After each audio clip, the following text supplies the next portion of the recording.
हाय, कसे आहात सर्वजण? आज सकाळी सकाळी भाजी मंडईला यावं लागलं. जास्त काही भाजीपाला नव्हता, पण मला जेवढं पाहिजे ते होतं.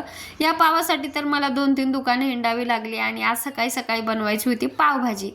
तर आज तुम्हाला माझं किचन वेगळं वाटत असेल, नक्कीच मी पुढच्या व्लॉगमध्ये सांगते. पावभाजी तर पटकन तयार करून घेतली. झालं असं की रात्री माई खूप रडत होती की मम्मा तू मला सारखं सारखं चपाती भाजीच देते आणि माझे फ्रेंड्स तर एवढे छान छान टिफिन आणतात.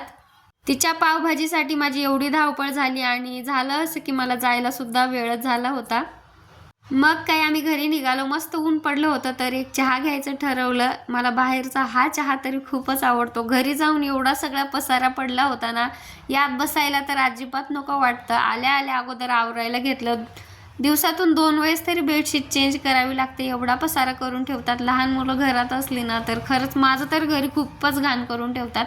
तर एवढा सगळा कचरा निघाला. सगळं आवरून झाल्यावर मस्त मी इथं पावभाजी खायला घेतली.